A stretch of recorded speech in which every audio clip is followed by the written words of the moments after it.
오늘 함께 은혜 받을 말씀은 누가복음 10장 25절에서 37절까지 말씀입니다. 누가복음 10장 25절에서 37절까지 말씀입니다.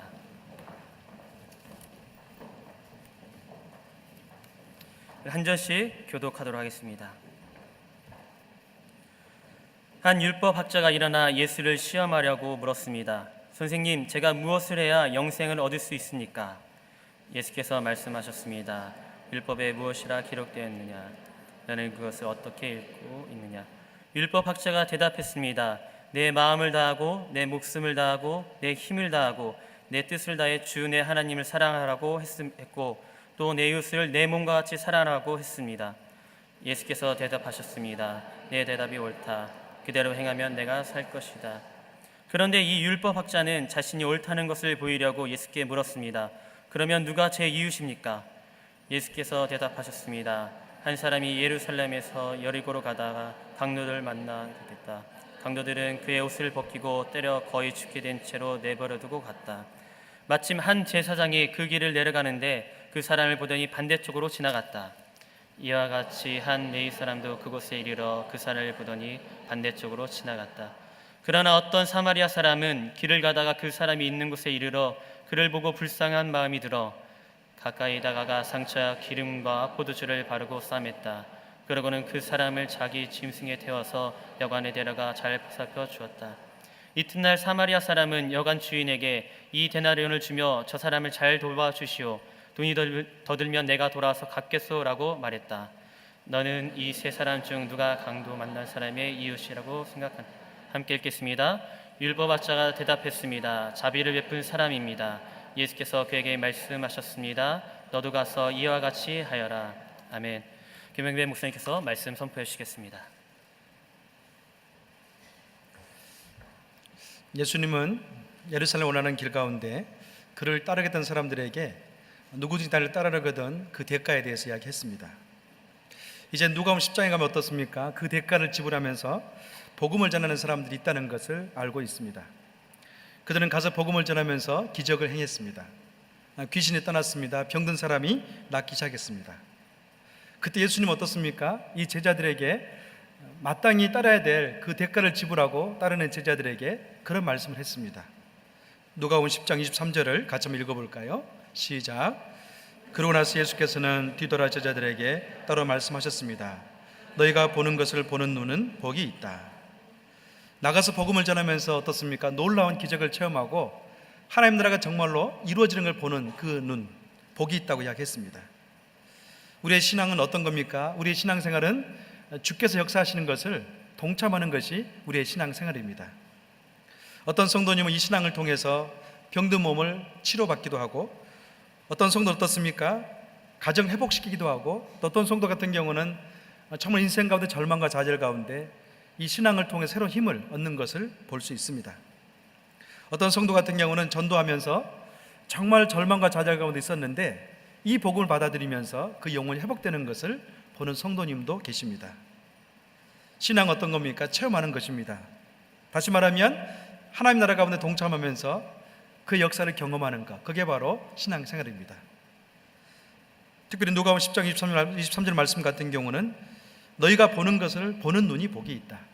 하나님께서 순종했는데요, 하나님이 역사를 일으키는 것을 보는 그 눈이 복이 있다. 그렇게 말씀합니다. 사랑하는 여러분, 여러분 예수 믿고 난 다음에 주께서 말씀하실 때 그 말씀에 순종하시면서 정말로 주님이 행하시는 것들을 경험한 적이 있습니까? 그 체험하는 자가 복이 있다고 오늘 본문에서는 이야기하고 있습니다. 이제 또 오늘 본문 같은 경우는 그 선한 사마리아 비유에 대해서 말씀하고 있는데요, 이 이야기는 어떤 건가요? 율법학자와 예수님과 더불어서 대화하면서 이야기하고 있는 겁니다. 오늘 본문에 나와 있는 율법학자는 서기관을 말하고 있습니다. 당시 서기관 같은 경우는 여러 파가 있었지만 여기 나온 사람은 바리새파 유대인이었습니다. 그는 성경에 굉장히 능통한 사람이었고 또 성경을 통해서 많은 사람들을 교훈시키고 변화시켰던 사람 중에 한 명이었습니다. 그런데요, 예수님께서 이제 대화를 나누면서 그는 영적인 도전을 갖습니다. 어떤 걸 묻습니까? 영생에 대해서 물어보고 있습니다. 여러분, 성경에 보면 영생에 대해서 많은 관심을 가지고 있는 사람이 있었는데요, 그 가운데 한 사람이 바로 니고데모였습니다. 어느 날 밤중 예수님에게 찾아와서 영생을 물으면서 그는 영생에 대해서 답을 얻고 영생 얻는 다음에 돌아갔습니다. 그렇게 말합니다. 선생님, 내가 무엇을 하여 영생을 얻을 수 있습니까? 그런데 오늘 본문에 보면 어떻습니까? 내가 무엇을 하여야 영생을 얻을 수 있습니까? 그렇게 한 율법자가 이야기합니다. 유대파 가운데 두 가지가, 큰 유대 종파 가운데 두 종류가 있는데요, 네 종류가 있지만 이 두 종류 같은 경우는 서로 대조되어 있습니다. 한 유대 종파 가운데 바리새파 같은 경우는 영생에 대해서 믿었습니다. 내세에 대해서 믿었습니다. 예수의 부활을 인정했던 그런 파였습니다. 또 한 가지 사두개파가 있는데요, 이 사두개파 같은 경우는 내세에 대해서 인정하지 않았습니다. 오늘 나와 있는 이 율법학자는 바리새파 유대인이었습니다. 그래서 그는 어떻게 질문합니까? 선생님, 제가 영생을 어떻게 하면 얻겠습니까? 그렇게 질문하고 있습니다. 파스칼은 그런 이야기를 했습니다. 인간은 영생을 갈망하는 영적인 존재다. 그러니까 누구든지 우리 내면 안에 하나님을 찾고 있는 그런 공간이 있다는 것을 이야기했습니다. 어찌 보면 영생에 대한 질문은요, 모든 인류 가운데 가장 근본적이고 핵심적인 그런 질문 중에 하나입니다. 이 율법학자 같은 경우는 평생 동안 많은 성경 연구했지만 어떻습니까? 영생에 대해서는 답을 아직 얻지 못했습니다. 또 한 가지는 오늘 본문을 보니까 어찌 보면 이 율법학자 같은 경우는 올바른 그런 의도가 아니라 예수님을 시험하기 위해서 영생에 대한 질문을 던지고 있다는 것을 우리가 알 수 있습니다. 오늘 본문 25절을 26절을 같이 한번 읽어보겠습니다. 오늘 본문 25절과 26절입니다. 같이 한번 읽겠습니다. 25절입니다. 시작. 한 율법학자가 일어나 예수께서 시험하려고 물었습니다. 선생님, 제가 무엇을 해야 영생 얻을 수 있습니까? 26절입니다. 25절 우리가 읽었는데요, 이 유대인 같은 경우는 분명하게 얘기했습니다. 내가 무엇을 해야만이 영생을 얻을 수 있습니까? 그렇게 이야기했습니다.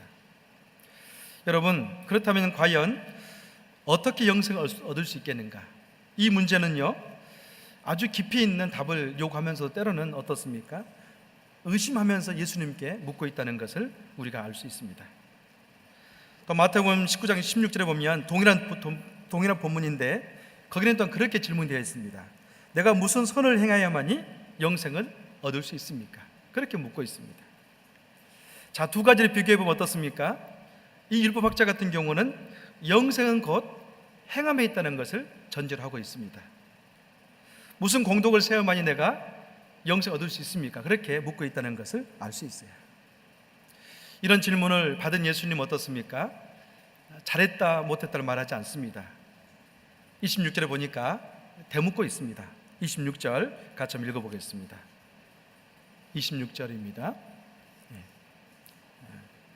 제가 이야기하겠습니다. 율법에 무엇이라고 기록되어 있느냐? 너는 그것을 어떻게 읽고 있느냐? 그렇게 되물었습니다. 여러분, 상담 기법 가운데요, 내담자 중심의 상담이 있습니다. 여러 가지 상담 기법 중에 내담자 중심 상담 기법은 다른 것이 아니라 찾아오신 내담자에 대해서 능력을 인정합니다. 어찌 보면 이 내담자는 나를 찾아왔지만 스스로 그 문제를 해결할 수 있는 능력이 있다는 것을 인정하면서 다시 되묻습니다. 가령 어떤 사람이 가정의 문제 가운데 왔습니다. 그러면 이 상담자는 어떻습니까? 내담자에게 가정에 이런저런 얘기 많이 듣습니다. 결정적인 순간 어떻습니까? 상담자는 다시 그 문제 해결의 포인트를 내담자에게 던집니다. 그러면 당신은 어떻게 그 문제를 해결하면 좋겠습니까? 그렇게 물어봐요. 자, 상담가의 마음가운데 뭐가 있습니까? 이 내담자 나를 찾아왔지만 이 문제 해결할 만한 능력이 있다는 것을 인정하는 겁니다. 오늘 26절에 보니까 율법에 무엇이라 기록되어 있느냐? 너는 그것을 어떻게 읽고 있느냐? 그렇게 반문하고 다시 질문을 던집니다. 이것은 무엇을 의미합니까? 이 율법자는 다 알고 있다는 것을 예수님은 알고 있었어요. 예수님께서 그렇게 질문 던지자마자 27절에 보니까 그렇게 답을 합니다. 27절 같이 한번 읽어보겠습니다. 시작. 학자가 대답했습니다. 내 마음을 다하고 내 목숨을 다하고 내 힘을 다하여 내 뜻을 다해 주 너희 하나님을 사랑하라 했고 또 내 이웃을 내 몸과 같이 사랑하라고 했습니다. 전혀 주저하지 않았습니다. 그 답을 받자마자 구약에 나와 있는 두 그 구절을 통해서 하나님의 뜻이 무엇인가를, 어떻게 하면 영생을 얻을 수 있는가를 분명히 대답했습니다. 신명기 6장 5절의 말씀을 통해서 어떻습니까? 주 너희 하나님을 사랑하라 이야기했고, 또 레위기 19장 18절 말씀을 통해서는 내 이웃을 내 몸처럼 사랑해라, 그렇게 분명히 이야기했습니다. 이 두 말씀은 구약 성경에 아주 핵심되는 말씀 구절이었습니다. 이에 예수님 어떻습니까? 내 답이 옳다, 그렇게 이야기했습니다. 먼저 예수님은 이 율법사의 답에 대해서 전적으로 응답해 줬습니다. 그런 다음에 한 가지 부족한 것을 지적합니다. 그게 무엇인가요? 28절에 나와 있습니다. 28절 같이 읽어보겠습니다. 시작. 예수께서 대답하셨습니다. 내 대답이 옳다. 그대로 행하면 내가 살 것이다. 이 말씀을 들은 예수님은 한 가지 율법학자에게 지적하는데, 그게 무엇인가요? 행함이 없는 믿음에 대해서 지적하고 있습니다. 그는 많은 성경을 지식 알고 있었습니다. 어찌 보면 영생도 이렇게 얻을 수 있다는 걸 다 알고 있었지만, 그런 실상은 율법에서 제시하는 그런 행함에 대해서는 전혀 따를 수 없는 그런 한계 가운데 그에게 있었습니다. 여러분, 성경에서는요 어떻습니까? 행함을 강조하는 책입니까? 그렇다면 성경은 행함을 무시하는 책입니까? 우리 여기에 대해 분명한 답을 가지고 있어야 되는데, 구원의 문제에 있어서는 성경은 더 이상 행함을 강조하지 않습니다. 우리가 주님의 자녀가 되고 영생 얻기 위해서는요, 예수의 그 보혈을 믿으면 누구든지 구원받을 수 있습니다. 그래서 좀 더 넘어가면 성경은 또한 행함도 강조하고 있다는 것을 알 수 있습니다. 우리가 하나님 역사를 감당하기 위해서는 어떻습니까? 저와 여러분이 행함을 통해서만이 열매를 맺을 수 있다는 것을 강조합니다. 야고보서 기자는 이야기합니다. 누구든지 행함이 없는 믿음은 죽은 믿음이다. 어떻게 얘기합니까?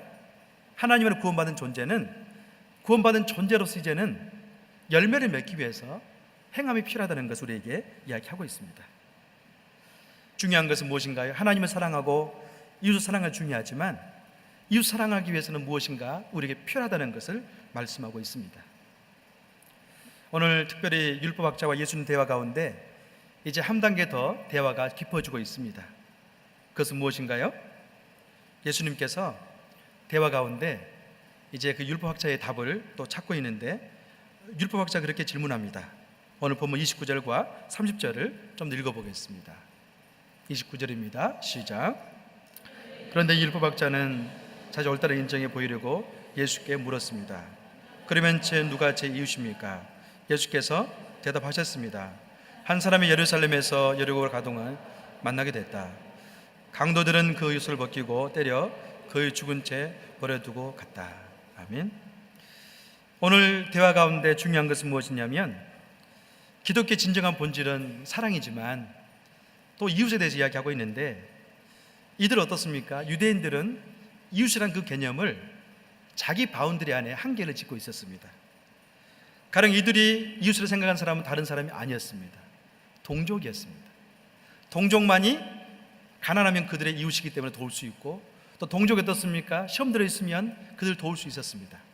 그러나 동족 밖을 넘어가면 율법학자에게는 더 이상 이웃이 아니라는 거예요. 오늘 29절 말씀 보니까 예수께서 말했습니다. 예수님께 물었는데요, 그러면 제 이웃이 누구입니까? 이 물음 가운데는 이미 이들은 답을 가지고 있었어요. 타인은, 이방인은 이웃이 아니라는 그런 전제를 가지고 있었습니다. 그러나 예수님은 어떻습니까? 그것을 뛰어넘어야만이 참된 사랑을 보일 수 있다는 것을 저와 여러분에게 보여주고 있습니다. 가령 예수님께서 우리에게 말씀하신다면 여러분 무엇이라고 답하겠습니까?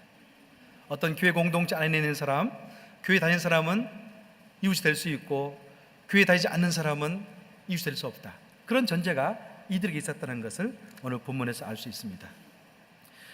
율법학자는 예수님께 자기를 옳게 보이려고 내 이웃이 누구입니까? 라고 대답했을 때 한 가지 중요한 예를 들고 있습니다. 선한 손의 비유를 통해서 이웃이 무엇인가를, 또 누구인가를 우리에게 보여주고 있습니다. 어떤 사람이 예루살렘에서 여리고로 내려가고 있었는데요, 그만 가는 길 가운데 강도를 만나고 말았습니다. 혹 여러분 가운데 성기술 하신 분은 알겠지만 예루살렘에서 여리고 내려가는 길은 굉장히 비탈길이었습니다. 외진 곳이었기 때문에 강도 출혈이 굉장히 잦았던 그런 장소였습니다. 그런데 어떤 사람이 여리고로 내려가다가 어떻습니까? 강도를 만나서 거의 죽을 정도의 매를 맞고 쓰러져 있습니다. 그런데 그 주변을 지나가는 사람 가운데 세 종류의 사람이 있는데, 이 세 종류의 반응을 통해서 예수님은 누가 참된 이웃이 되겠는가 그렇게 묻고 있습니다. 오늘 본문인데요, 31절과 32절 먼저 같이 한번 읽어보겠습니다. 시작. 마치 한 제사장이 그 길을 내려가는데 그 사람을 보더니 반대쪽으로 지나갔다.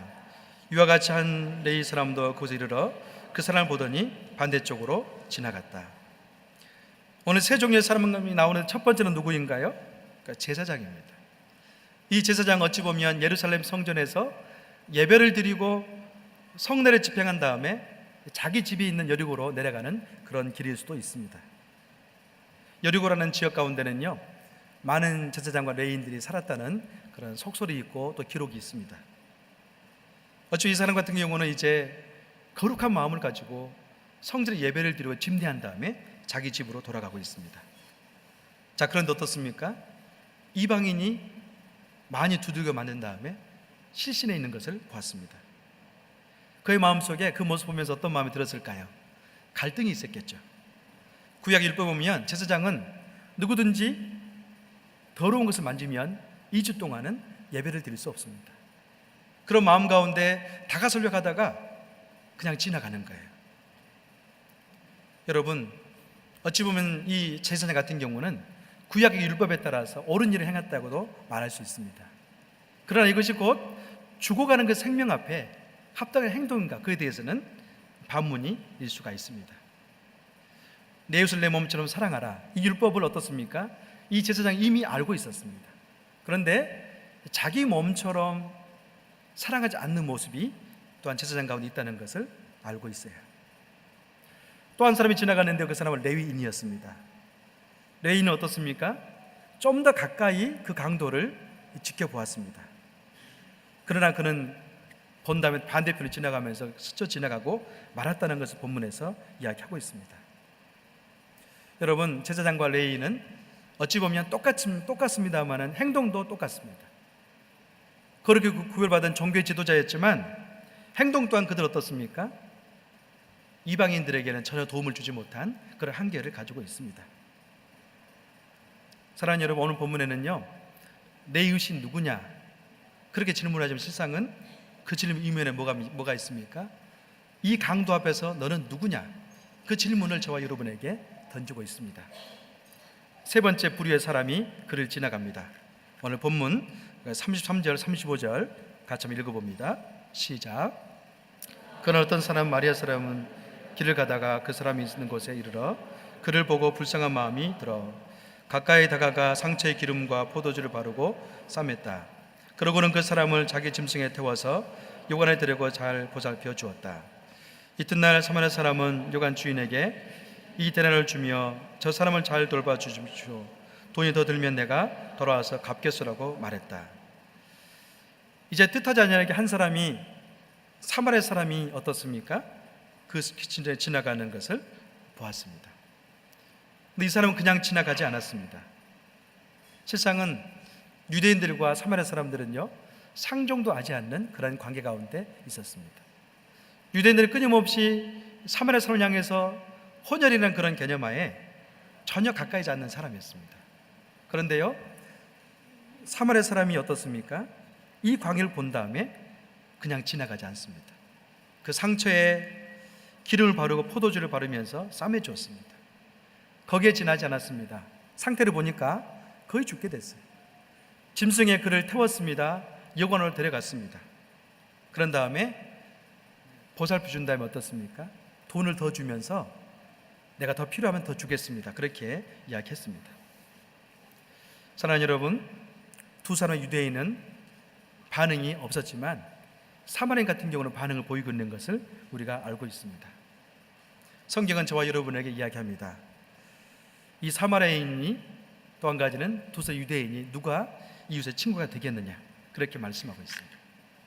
오늘 본문을 보다 보면 한 가지 중요한 게 있습니다. 그것은 뭐냐면 유대인 두 사람에게는 그 마음이 표현되어 있지 않지만 사마리아인에게는 마음속에 어떤 마음이 있었다는 걸 보여준가요? 불쌍히 여기는 마음을 가졌다, 그런 표현이 있습니다. 어찌 보면 예수님께서 공생의 생활 동안에 병자를 고칠 때 항상 표현된 마음이 바로 이 마음이었습니다. 불쌍히 여기는 마음을 가지고 그는 병자를 치유하고 회복시킨 그런 사역을 했습니다. 사랑하는 여러분, 우리는 주변에 많은 일들이 벌어지는 상황 가운데 살아가고 있습니다. 어찌 보면 뉴스가 나오지 않을지라도 우리 삶의 주변에는요, 가장 가까운 이웃을 들여다보면 마치 강도 만난 사람처럼 인생이 피폐되어 있고 어려운 사람들을 많이 만납니다. 그럴 때 여러분은 여러분 마음속에 어떤 마음이 일어납니까? 두 사람처럼, 두 종류의 사람처럼 그냥 십자가는 마음에 듭니까? 그렇지 않으면 사마리아인처럼 그 환경과 그 여건, 그 사람에 대해서 불쌍한 마음이 듭니까? 예수는 이 비유를 통해서 율법사에게 질문합니다. 오늘 36절, 37절에 나와 있습니다. 같이 한번 읽어볼까요? 36절입니다. 시작.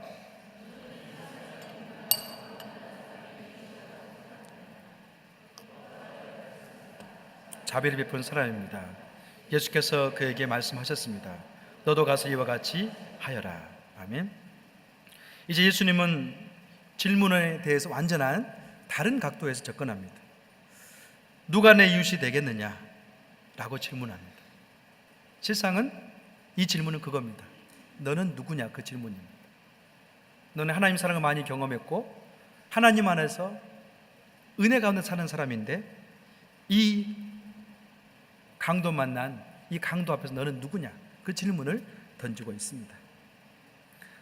이 이유 가운데 어떻습니까? 이 질문 가운데 율법학자는 바른 답을 하지 못했습니다. 사랑하는 여러분, 요즘 주변을 보면 참 뉴스를 볼 때마다 한국 사람들이 굉장히 힘든 그런 상황 가운데 있습니다. 인생의 많은 어려움 가운데 어떤 분 같은 경우는 더 이상 무엇을 구해야 할지 알지도 못하는 그런 환경 가운데 있는 분이 많이 있습니다. 이미 인생 가운데 어떻습니까? 강도 만난 사람처럼 더 이상 손을 쓸 수 없는 그런 한계에 있는 개인도 경험하게 됩니다. 어찌 보면 예수님께서 예루살렘 성 가운데 울면서 한탄한 적이 있습니다. 너희들 가운데 평화를 알았다면 좋았을 텐데 평화를 알지 못했기 때문에 너희들이 예루살렘 성전을 강도로 만들었구나, 그렇게 우신 적이 있습니다. 여러분, 그 말은 어떤 말인가요? 여러분의 인생 가운데 하나님을 알았다면 그 사람은 그 인생을 살지 않았을 텐데, 그 질문입니다. 누가복음 19장에 보면 예수님께서 우는 장면이 나옵니다. 오늘 같이 한번 읽어볼까요? 누가복음 19장 41절과 42절입니다. 함께 읽습니다. 시작. 가까이 오사 성을 보시며 웃으며 이르시되 너 오늘 평화에 관한 일을 알았더라면 좋을 뻔하였거니와 지금 내 눈에 숨겨져 있도다. 예수님께서 예루살렘 성 가운데 도착했는데요, 어떻습니까? 예루살렘 성이 완전히 거룩한 하나님의 성전으로 세워졌지만 더 이상 그 모습이 있지 않았어요. 어떤 모습이었습니까? 장사꾼들이 있는 그런 모습이었습니다. 예배가 없습니다. 도리어 세상 것들로 완전히 분주하면서 그 어려운 가운데 있었습니다. 그때 예수님은 그들에게 그렇게 이야기합니다. 너도 오늘 평화에 관한 것을 알았더라면 좋을 뻔하였거니와 내 눈에는 숨겨져 있구나.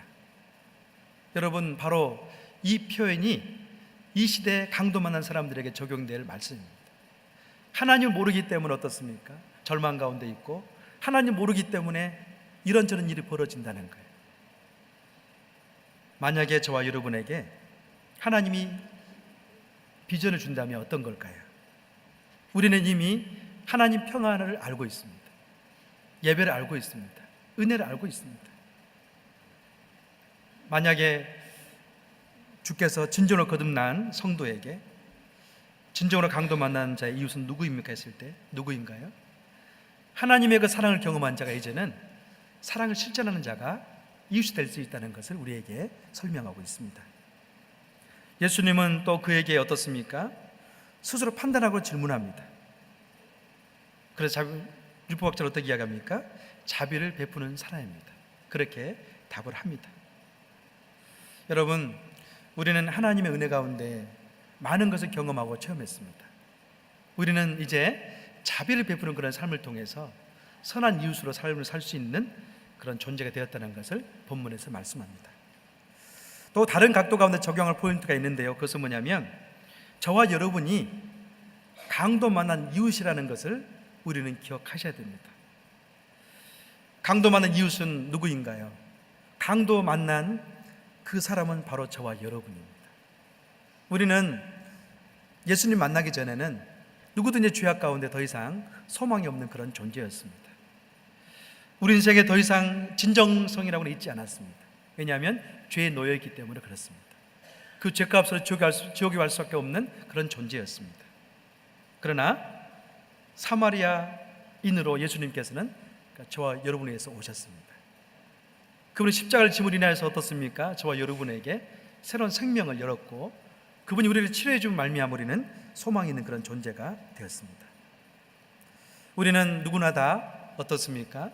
강도 만난 사람이 되었지만 그분의 십자가 은혜를 통해서 하나님 사랑을 경험했고 이제는 영적인 소망인으로서 삶을 살고 있습니다. 자, 우리가 그렇게 나를 인식할 때 오늘 본문은 또 한 가지 적용할 수 있는 게 있습니다. 그것은 무엇인가요? 몸소 하나님 사랑을 많이 체험한 자로서 어떻게 살아가야 되는가, 그렇게 우리는 적용할 수가 있습니다. 여러분, 우리의 이웃은 누구인가요? 율법학자처럼 자기 바운더리 안에 이웃을 한정 지은다면 우리는 더 이상 이웃이 없습니다. 만약에 우리의 이웃은 교회 다니는 사람만이 우리의 이웃이다, 그런 마음을 가지고 있다면 우리는 더 이상 전도하지 않아도 됩니다. 만약 우리가 어떻습니까? 복음을 가지고 있는 사람만이 우리 이웃이라고 한정 지은다면 우리는 더 이상 선교하지 않아도 됩니다. 그러나 하나님께서는 우리의 이웃은 누구라고 이야기합니까? 강도 만난 자가 우리의 이웃이다, 그렇게 정의하고 있습니다. 아직 복음을 듣지 못하고 그 죄 때문에 죽어가는 영혼이 곧 우리 영혼 이웃이라고 이야기하고 있습니다. 나의 도움이 필요한 사람, 지금도 어떤 민족의 열방 같은 경우는 한 번도 복음을 듣지 못한 사람이 있기 때문에 그 민족의 열방을 향해서는 선한 사마리아인으로서 우리가 이웃처럼 생각하면 나가야 된다는 것을 본문에서 이야기하고 있습니다. 저는 개인적으로 목회하면서도 그런 마음이 들 때가 있습니다. 나를 최초에 복음을 전했던 사람이 누구인가, 그걸 생각할 때가 있습니다. 그분은 유명하지 않습니다. 제가 이렇게 목포에 있었을 때 저에게 복음을 전해줬던 집사님이었습니다. 여자 집사님이었습니다. 전에 제가 설교 가운데 이야기했습니다마는 제 인생 가운데 가장 힘든 시기, 고등학교 때 그 여집사님 제게 오셔서 그런 이야기했습니다. 네가 만약에 교회 가서 기도한다면 하나님께서 너의 병을 치료해 줄 것이다. 그냥 그 말 한마디가 저는 너무나 기뻐서, 그때는 기쁘지 않았었죠. 믿음이 없었기 때문에. 근데 그분이 저한테 그 말 한마디가 기도하게 만들었어요. 사랑하는 여러분, 우리 인생 가운데는요, 누구나 기억들이 그런 경험을 다 하고 있었을 겁니다. 지금도 어떻습니까? 우리 주변에 교회 밖을 나가면 복음을 알지 못하기 때문에 어둠 가운데 있는 사람들이 참 많이 있습니다. 어찌 보면 우리가 뉴스를 통해 접한 사람들은요, 뉴스이기 때문에 멀리 있는 것 같지만 실상은 우리 주변에 더 많은 사람이 있는데 뉴스로 나오고 있지 않을 뿐이에요. 절망한 사람들, 때로는 복음이 없어서 지옥 가운데 있는 사람들, 때로 어떻습니까? 사업 실패 가운데 더 이상 꿈을 접은 사람들이 많이 있고요. 때로 어떻습니까? 어떤 질병 가운데 자기 한계 갇혀 있는 사람들이 참 많이 있습니다. 우리는 그들을 향해서 우리 한계를 뛰어넘어서 어떻습니까? 우리가 친구로 삼았을 때, 강도 만난 자에게 이웃으로 여겼을 때 우리는 선한 사마리아의 삶을 살 수가 있습니다. 그런 우리가 되기를 주의 이름으로 축원합니다. 우리는 더 이상 우리 범위 안에서 이웃을 한정되어서는 안 됩니다. 주님이 어떻습니까? 예수님께서 하늘나라의 보좌에 버리고 이 땅에 오셔서 우리를 구원했던 것처럼, 만약 우리가 정말 우리 주변에 있는 많은 사람들에 가서 복음을 전할 수 있다면 우리는 많은 강도 많은 사람들에게 진정한 이웃으로서 도움을 줄 수 있습니다. 그런 우리가 되기를 주의 이름으로 축원합니다. 아멘. 같이 기도하겠습니다.